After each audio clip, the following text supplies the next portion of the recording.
Sí, Andrés quedó, como con esas ganas de conocer un poquito más de lo que estábamos viendo en la clase anterior.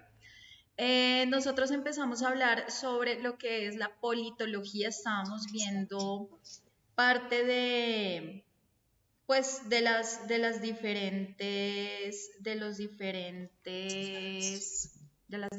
formas de gobierno. Entonces, nosotros empezamos a hablar de esas formas, de esas diferentes ramas de la política y estábamos hablando de los tiranos. Entonces dijimos que cada clase vamos a ver a un tirano, que de hecho estábamos viendo un documental, unos documentales que yo ya les había compartido en su momento, sobre todo esto de los tiranos. Entonces, habíamos dicho que a nivel de historia, bueno, vamos a empezar un poquito en orden, entonces vamos a recordar un poquito eh, sobre este señor llamado Sócrates. Entonces, de Sócrates, recordemos que nosotros mencionamos que él es uno de los, bueno, él fue el maestro de Platón, ¿cierto? Entonces Sócrates, él era un filósofo, él estuvo más o menos durante el año 470, pero eso fue antes de Cristo, mucho antes de Cristo. Entonces Sócrates no escribió libros, pero obviamente todas las ideas que provenían de él, Platón, que era su estudiante, su discípulo, o sea, las recogió y luego él empezó a aplicar parte de esas cosas que aprendió de Sócrates. Entonces, resulta que Sócrates hablaba sobre la política diciendo que debía estar unida a la ética. Si nosotros hablamos de la ética, esa palabra ética, cuando yo digo tenemos que ser éticos, ¿qué será eso de ser ético? ¿Qué creen ustedes que quiere decir el ser ético?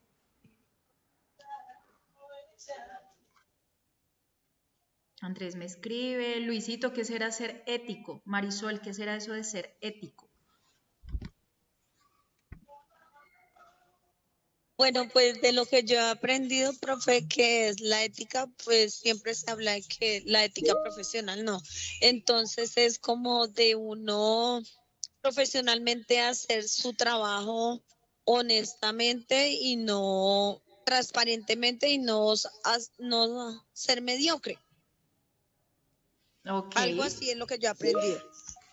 Qué pena, compañera. Ética también tiene que ver con ser claro, conciso y preciso en los caracteres, como organizamos nuestros derechos, también te fortaleces económicamente también, como psicológica y físicamente también las cosas.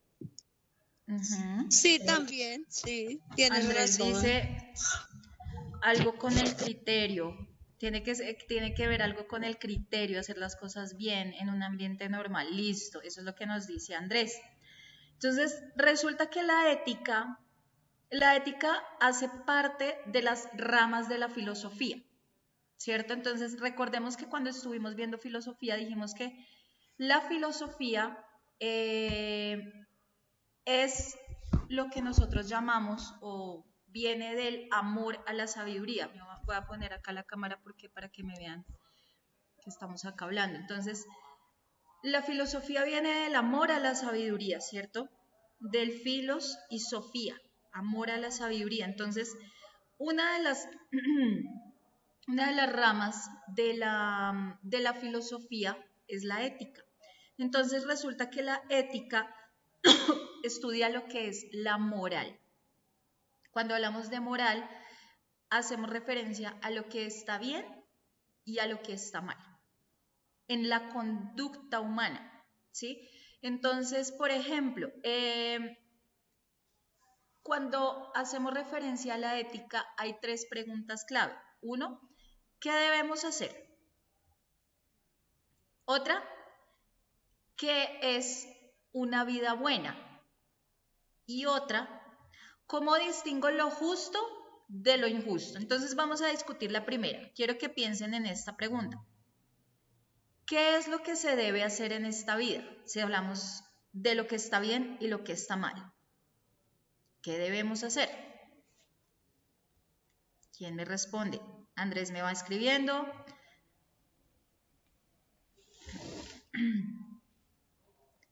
La ética es lo que está bien y lo que está mal. Entonces, ¿qué es lo que debemos hacer? ¿Debemos hacer el bien? ¿Debemos hacer el mal? ¿Qué es hacer el bien? ¿Qué es hacer el mal? ¿Qué me dices, Luis? Es Marisol. Pues, profe, hacer, pues como venimos de por naturaleza, llamémoslo así, no a todos, pero por naturaleza, en mi caso por lo menos, me han enseñado a hacer el bien, ¿Qué es hacer el bien para ti? hacer lo correcto, trabajar honestamente, no quitarle a nadie nada, actuar con rectitud, que en su trabajo, con sus amigos, en el ámbito, pues yo diría que como en todo, ¿sí? Ok. ¿Qué dice Luis? Sí, señora, sí, tener algo en cuenta las características sí, también de los comportamientos, también de las cosas que pues hacer claro también en lo que hacemos también y tener sí en cuenta las personas y todo y obrar también, obrar Obrar bien bien. y colaborar también a la gente a veces que necesita más que de pronto lo que uno tiene. Bueno, acá me dice Andrés, debemos hacer las cosas tal cual como nos han adoctrinado nuestros padres y la sociedad. Uy, pero es que acá ya estamos hablando de adoctrinar. Nos han doctrinado nuestros padres y la sociedad. Bueno, entonces, ojo porque, digamos, esa es la primera pregunta que nos formulamos, ¿cierto? Me interesa mucho ese término de doctrina. Nos han doctrinado nuestros padres y la sociedad. ¿Qué acción es correcta y justa? Acciones correctas y justas. Nómbrenme acciones correctas y justas que ustedes conozcan del día a día. Bueno, acciones correctas y justas es, ejemplo, no condenar a personas inocentes, sea de, sea por, llamémoslo así, por una calumnia o por un delito o algo similar que haya de pronto hecho la persona, ¿sí? O de las personas. Hay personas que están condenadas o las condena uno con simplemente con palabras sin escuchar realmente la versión verdadera de la que tiene la persona como para, llamémoslo así, defenderse, ¿sí? Y eso, y si la condena, y si uno está condenando a esa persona por algo que uno no está seguro o no sabe de lo que realmente pasó, pues es una injusticia. Ok. Pienso que lo correcto y justo es aquel que no le haga daño a aquel que no le hace daño a nadie, en mi humilde opinión, dice Andrés. Bueno, el no hacerle daño a nadie, bueno. ¿Qué dice Luis? ¿Qué acción es correcta y justa para ti? A ver, pues de mis derechos de igual manera, pues no, también no justificar a la gente, pues, y no hacer lo incorrecto, también señalar a la persona sin haber cometido el error. Ok. Sí, señora. Bueno. Entonces, resulta que eso es lo que nos habla, lo que puede ser la ética, ¿cierto? Entonces, la ética me explica que es esa parte de la filosofía que lo que le interesa a la ética es comprender la realidad, el conocimiento, la existencia, la conducta humana, todo esto se da dentro de la filosofía. ¿Por qué estamos hablando de la ética en este momento? Porque estábamos abordando a Sócrates. Y para Sócrates, la política debe estar relacionada con la ética. Entonces, dentro de la ética, siempre tenemos que reflexionar sobre nuestras acciones, sobre nuestros valores, sobre nuestros deberes. Eso es lo que debería primar en la política. Entonces, la ética, en este caso, influye en la vida cotidiana, en la organización de la sociedad también, ¿cierto? Entonces, también dentro de todo esto vamos a hablar de un concepto que es la moral, ¿cierto? Entonces, cuando hablamos de la moral son esas normas, esas costumbres, esos valores que tiene la sociedad, ¿cierto? O que tiene un grupo dentro de su vida diaria, ¿cierto? Entonces, ahí vamos a lo que estaba diciendo Andrés. Andrés dice, hacer las cosas tal cual nos han doctrinado nuestros padres y la sociedad. Claro, eso es la moral. La moral, ¿por qué? Porque la moral se aprende desde que nosotros somos niños. La moral se aprende en la familia.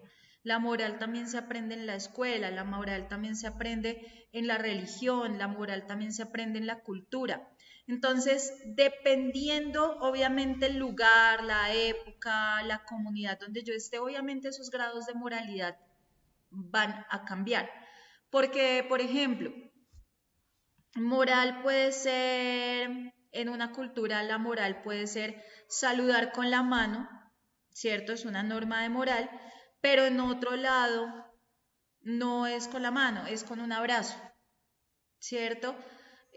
O en otro lado es con 2 besos, ¿cierto? O 3 besos en la mejilla. De ahí viene la moral. Ahora, la ética es esa reflexión que se hace filosóficamente acerca de lo que es la moral. Entonces, la ética no dice directamente qué es lo que yo tengo que hacer, ¿cierto? Sino que la ética lo que va a hacer es analizar por qué algo se debe considerar bueno o malo, por qué algo se debe considerar justo o injusto. Entonces, son como esos principios a nivel general, a nivel global, que orientan esa conducta de nosotros como humanos. Entonces, la ética a mí no me dice si yo debo saludar con la mano o con un abrazo. Eso no me lo dice la ética. La ética me va a preguntar es, ¿por qué es importante respetar y reconocer al otro? O sea, si yo veo que hay varias personas, digamos, si yo me voy a subir al medio de transporte, a mí que me cuesta, no se me va a gastar la voz con subirme y decir buenos días al conductor que está ahí. No sé si ustedes cuando se suben al transporte público saludan, pero ¿por qué nos saludamos si a nosotros nos han enseñado, nos han inculcado desde pequeños el que llega saluda?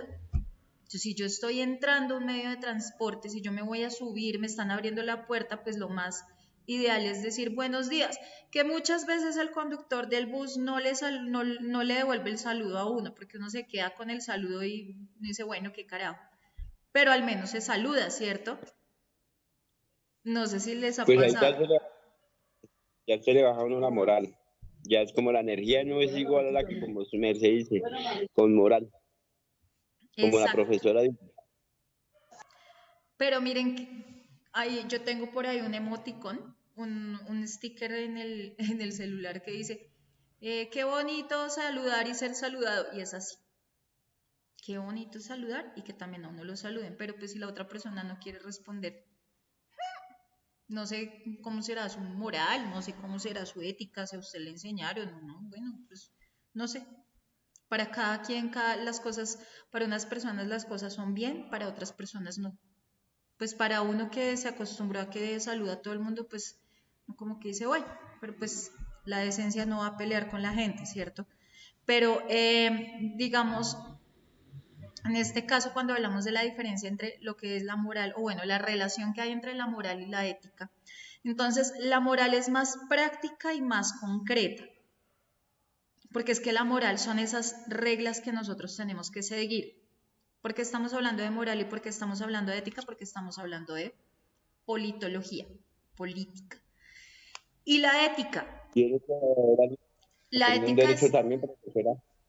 dime, la ética es más teórica, es más, sí, es más de teoría. La ética es algo más reflexivo, porque es que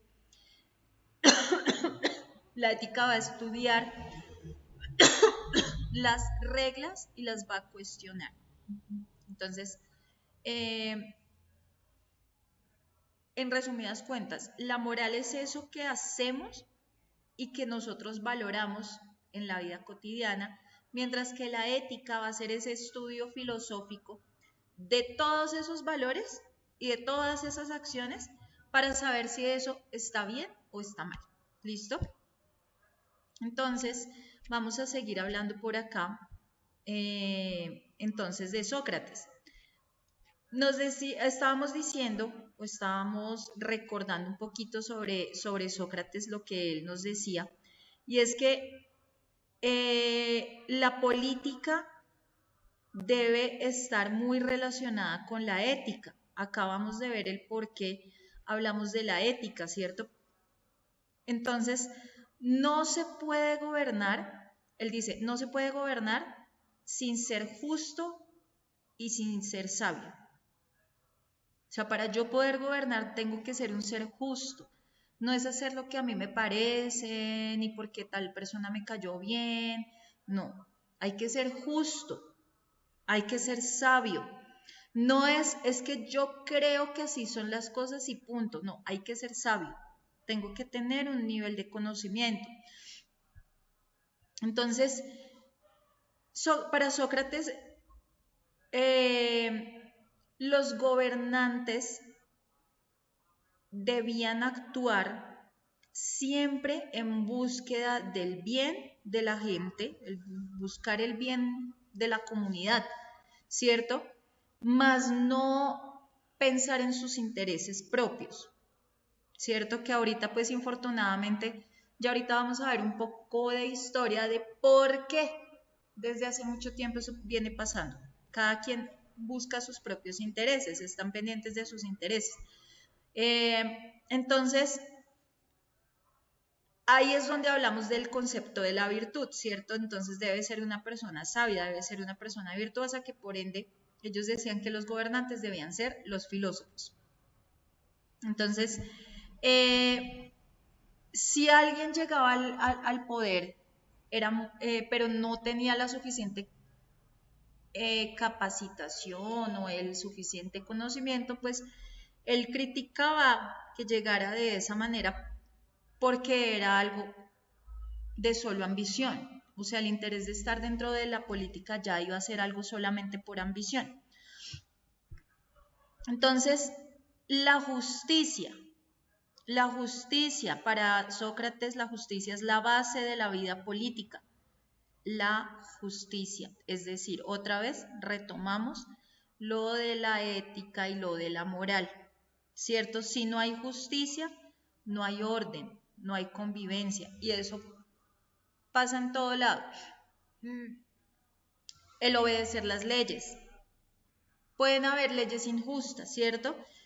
Pero pues romper las leyes, así sean injustas, lo que hace es traer más caos. Eso es lo que decía Sócrates y eso más o menos lo estuvimos viendo en la clase pasada. Entonces, después de Sócrates va a llegar Platón. Entonces, todas esas ideas que inicialmente tenía Sócrates, las adopta Platón, ¿listo? Entonces, resulta que para Platón, él era considerado en ese momento, o sea, después que ya no está Sócrates, viene Platón con todas esas ideas y entonces él es uno de los tan conocidos como, ahí lo conocen más como el padre de la política, el padre de la filosofía política. ¿Por qué? Porque precisamente él crea una obra, él escribe una obra que se llama La República, que más o menos sobre ella estuvimos trabajando en la clase anterior. Entonces nos dice que él habla de la idea de la ciudad ideal dentro de ese libro. Entonces él habla sobre la ciudad ideal y en esa ciudad ideal nos habla del poder.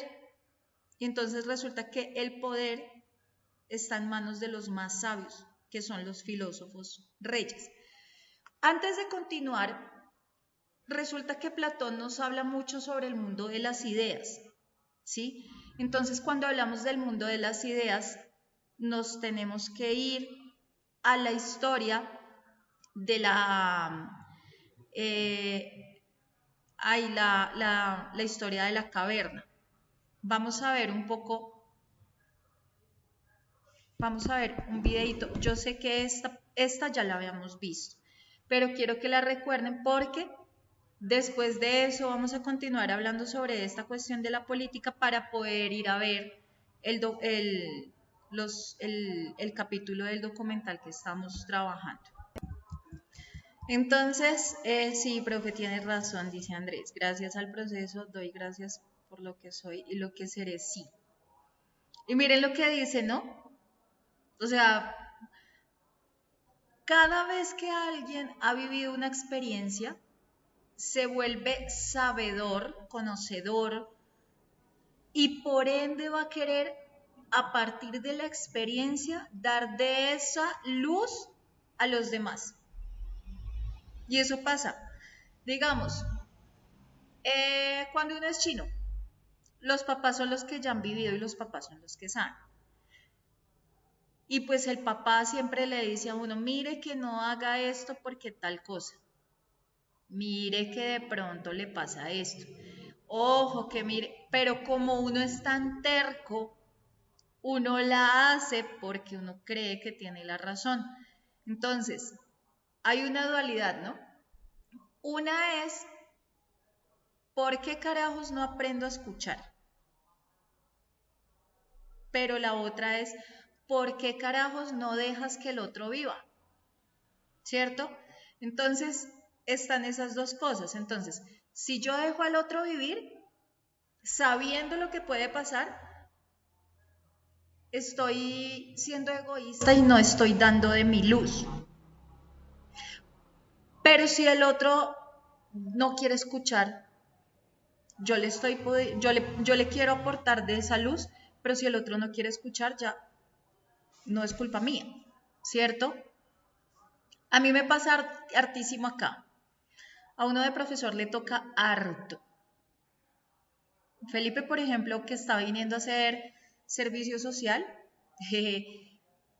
a él le están diciendo ahora profe, ¿cierto? Los niños acá le dicen profe, profe, a los chicos de la mañana que vienen a hacer servicio social. En su momento,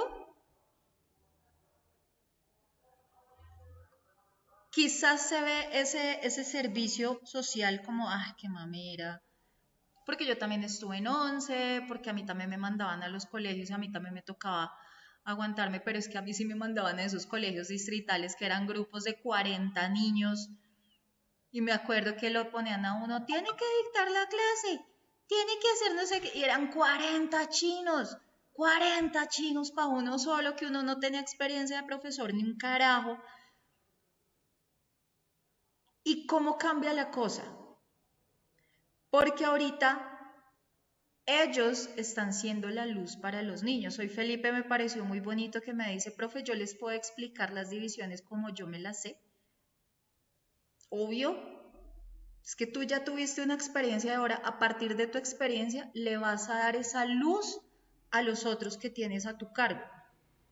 Entonces hoy le tocó a Felipe, ¿cierto, Felipe? ¿Cómo te fue hoy con ellos cuando les explicaste lo de matemáticas? Bien, profe, pues yo sentí que estuvo bien, yo sentí que aprendieron. Ok, o sea, estabas dando de tu luz porque tú ya tuviste la experiencia. Sí, sí, señora. Muy bien. Ahí ya va aprendiendo. Ahí vamos aprendiendo, ¿no? Siempre la vida se trata de esa luz. Ahora, como estamos hablando de lo que es politología, en politología, generalmente cuando llega el gobernante, digamos con el capítulo que vimos la clase anterior, que estábamos viendo a Hitler, miren cómo van pasando las cosas, o sea, él cree que llegan y le hablan. De hecho, ayer yo estaba hablando con un amigo, él es filósofo, y yo le contaba y me hablaba sobre este man tenía un ratoncito. Hitler tenía una mascota y era un ratoncito y lo cuidaba. Entonces pues le causó gracia. Yo le dije, marica, o sea, se hizo cargo de un ratoncito para saber que después fue horrenda rata, ¿no? Entonces le dio risa. ¿Por qué? Porque miren, él quería ser como la luz del ratoncito, pero después fue la oscuridad completa para toda una nación. O sea, para todo lo que hizo, ¿no? Entonces miren cómo podemos ser luz y cómo podemos ser sombra. Somos una dualidad, qué chévere, ¿cierto? Todos tenemos luz y sombra. Hay veces somos súper chéveres, súper cool, y a veces se nos sale ese demonio, ese villano. Vamos a ver estos villanos, ya habiendo hablado un poco sobre esta situación de por qué estábamos viendo la alegoría de la caverna, porque Platón habla sobre las ideas, él representa todo sobre las ideas, entonces otra de sus ideas fue la de la ciudad ideal. Entonces, él mantiene parte de lo que decía Sócrates en su momento, ¿cierto? La ética. Entonces, cuando Sócrates hablaba de la ética, pues Platón adquiere todo ese conocimiento y en su libro de la República, entonces él va a hablar de la política que se debe guiar por la justicia y por el bien común, que nosotros la clase que es el bien común, más no por intereses personales, ¿cierto? Siempre el bien común. Entonces, está él clasificando al gobierno dentro de algo que es la aristocracia, ¿cierto? Y otras formas, digamos, él decía que habían unas clases sociales, entonces los gobernantes debían ser los filósofos, ¿por qué? Porque los filósofos eran los que practicaban la virtud, porque eran los que tenían el conocimiento, y eso era lo que también había mencionado en su momento Sócrates, que el que fuera gobernante debía ser justo y debía ser sabio. Entonces, obviamente, Platón coge todo eso que dice Sócrates y lo empieza a aplicar. Están los soldados, que son los guardianes, ¿cierto? Pero entonces los filósofos no tienen por qué ir a hacer lo de los soldados no tienen por qué ir a hacer lo de los filósofos, es decir, los guardianes no tienen que ir a gobernar, los gobernantes no tienen que ir a ser guardianes. Y están los productores, entonces están los artesanos, los comerciantes, los agricultores, ¿cierto? Pero entonces el guardián no va a ir a hacer lo que hacen los productores no tienen que ir a hacer lo que hacen los gobernantes y así. O sea, cada uno tiene que dedicarse a respetar el rol que está cumpliendo dentro de la sociedad, ¿cierto? Entonces, después de esto, viene el señor Aristóteles, que él ya crea otra obra, que en este caso es la obra de la política.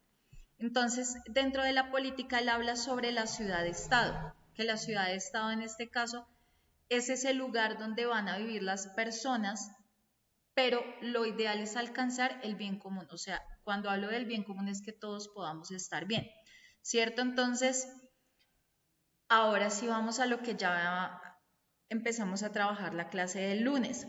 Hablamos sobre la monarquía, la aristocracia, la politeia. Pero entonces, la monarquía va a tener una contra. Entonces, cuando hablamos de la monarquía, resulta que estamos haciendo referencia a que es una forma de gobernar, pero siempre tiene que haber un rey, ¿sí?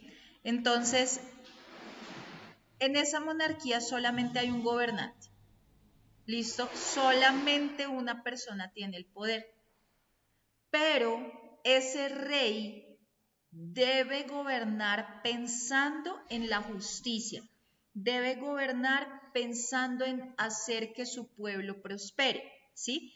Es decir, que el rey es un guía en cuanto a lo que es la moral y lo que también es la política. La política debe trabajar la moral. Entonces, si eres sabio, debes ser el más sabio, debes ser el más virtuoso para poder usar ese poder con prudencia. Pero ¿qué pasa? Que la monarquía va a tener un contra, ¿cierto? Va a tener un antónimo, va a tener un contrario. Entonces, lo contrario de ser bueno es ser malo.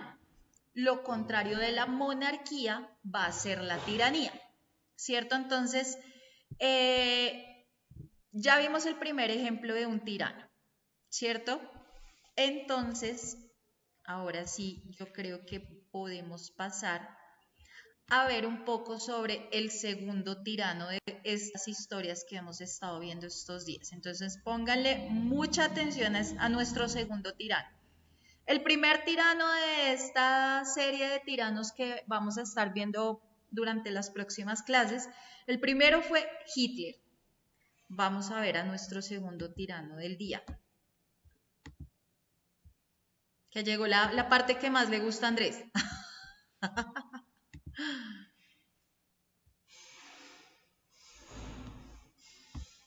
Andrés, ¿sí te viste, si la pudiste ver en estos días?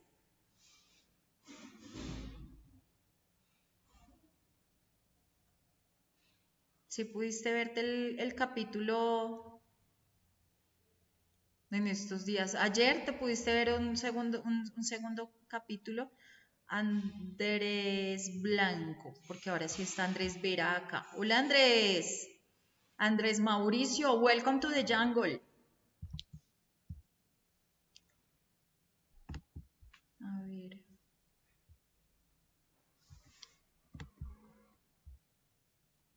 Se les comieron la lengua los ratones a los muchachos, hola.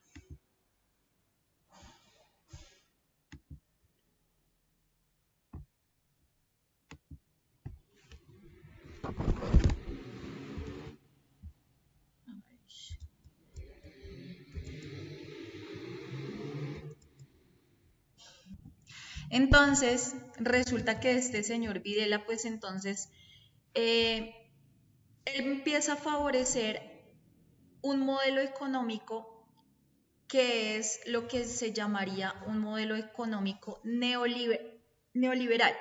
Entonces, este modelo económico neoliberal lo que busca es beneficiar a grupos concentrados para que para generar una crisis social. Entonces, al tipo finalmente lo van a enjuiciar, al tipo, al tipo lo enjuician y lo condenan a cadena perpetua, que eso es lo que debería pasar acá con este Matarife y no lo han hecho, pero como a este man todo el mundo le corre. Entonces, lo condenan a cadena perpetua por crímenes de lesa humanidad. Cuando hablamos de crímenes de lesa humanidad, entiéndase como homicidios, torturas, desapariciones, todo eso son crímenes de lesa humanidad. Lo mismo que ha pasado con las personas acá en Colombia, que es un crimen de lesa humanidad, que cojan una motosierra para callarte la boca. Por eso él nombra dentro de lo que estábamos viendo ahorita, por eso este periodista habla de las motosierras. Y vamos a ver en un capítulo más adelante, cuando empiezan a hacer toda esa investigación, y llegan personas de ONGs a hacer entrevistas a víctimas y llegan las mamás a decir, a contar que es que mi hijo estaba en silla de ruedas, mi hijo era cuadraplégico, mi hijo era parapléjico y resulta que X día mi hijo se desaparece y después resulta este señor Uribe Vélez diciendo que era que habían cogido a esos muchachos que hacían parte de la guerrilla y que los dieron de baja. Entonces le dicen a la señora, pero es que lo que pasa es que él tenía botas y él estaba vestido de guerrillero. Y las mamás decían, no, eso es mentira. Eso es mentira porque mi hijo era cuadraplégico o mi hijo tenía condiciones especiales, eran muchachos que tenían síndrome de Down o que les faltaban brazos. Y los secuestraban, hoy los secuestran, los montan a un camión porque les dicen que les van a prometer un poco de vainas, que los van a llevar a trabajar, los bajan del camión, los arrodillan, les meten un tiro, les cambian la ropa, les ponen botas, los botan por ahí en cualquier lugar en fosas comunes y después dicen que era que porque esos eran. Y más a contar, no, pero es que mira, acá tengo todo el historial donde se dice que mi hijo era cuadrapléjico. ¿De dónde me van a decir que mi hijo era guerrillero si él no tenía la posibilidad de moverse? O sale otra mamá mostrando todo el historial de su hijo, que su hijo sufría de síndrome de Down. Y aún así lo hicieron pasar como un falso positivo, que es como está diciendo Andrés. ¿Sí ven? Entonces, por eso uno dice, ahorita estamos viendo lo que son los tiranos y lo que son los oligarcas, que ahí estamos en una dualidad. ¿Qué será este man? ¿Será un tirano?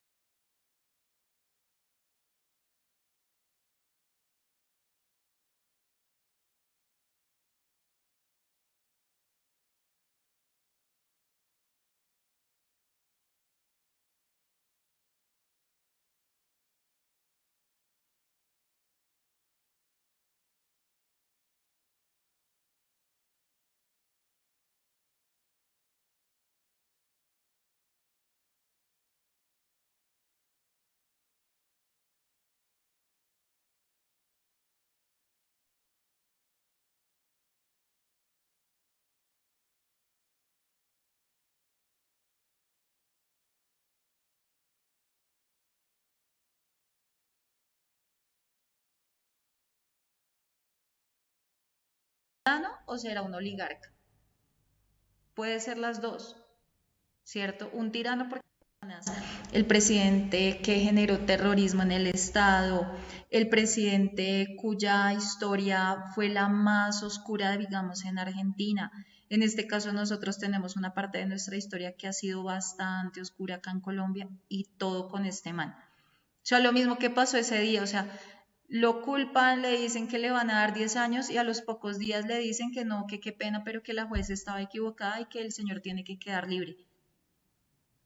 O sea, tendría uno que ser muy ciego y tendría uno que no haber leído nada y tendría uno que ser muy indoloro con las víctimas para decir que pobrecito, ay, sí, es que se merecía que no lo tuvieran en la cárcel.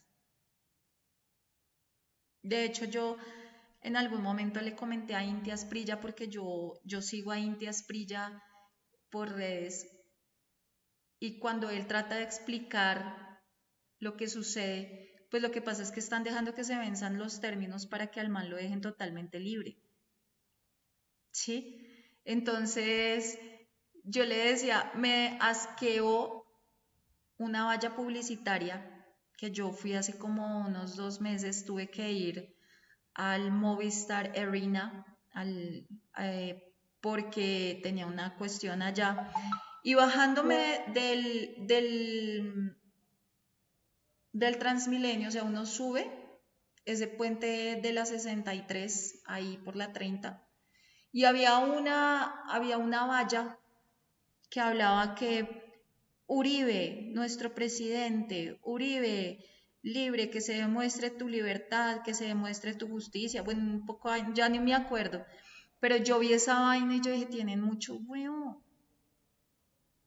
O sea, hasta que a usted no le maten un hijo, no va a quedar tranquilo y no va a entender lo que puede sentir una mamá que sí perdió a su hijo, porque como lo que no nos cuesta, hagámoslo fiesta. Entonces, pues como a mí no me mataron mi hijo, pues a mí me importa un bledo si a la mamá se lo mataron y se lo hicieron pasar por un falso positivo. Como no fue uno de mis hijos, pues a mí no me importa el dolor del pueblo. Que usted me dice, uy, no, qué asco de gente hablando de este man ahí como si fuera El Salvador. Pero eso es lo que viene pasando con con este tipo de, digamos que de élites. Les voy a enviar el canal para que nuevamente los que puedan lo vean. El viernes seguimos viendo estos videos porque es que ya va a ser falta un cuarto para las 10 y estoy un poquito lejos de casa y el camino es culebrero. Entonces, igual el viernes nos vamos a ver el tercer capítulo de Tiranos y vamos a seguir viendo esta serie. Yo creo que así terminemos sociales. Igual les voy a hacer ver esta serie porque es que solos no creo que la vean y necesito que la vean. Necesito que la vean porque es urgente que antes que lleguen las nuevas elecciones estemos muy conscientes de lo que vamos a hacer y a quién vayamos a elegir. Porque si no, si nos vamos a devolver, mire, ¿listo? Sí, y ustedes en casita también, ayuden porque se los aseguro que una velita prende la otra y la otra y la otra va prendiendo las otras y las otras y las otras y eso se hace, es una cadenita de luz. Entonces, entre más estemos iluminaditos mentalmente con respecto a estas decisiones que nos importan como sociedad y como colombianos, podemos hacer más. Acuérdense que la unión hace la fuerza. ¿Listo? Bueno, niños, entonces yo los dejo porque ya me cogió mucho la noche acá. Y Profe, dime, ¿habrá clase hasta el martes? Hasta eh, viernes. el viernes, pero tú la otra semana sí entras normal con los de la mañana, ahí sí todos los días. Pero nosotros en la noche tenemos la clase con este grupo, las clases son los lunes, los miércoles y los viernes. Por eso ayer no apareció el link que tú me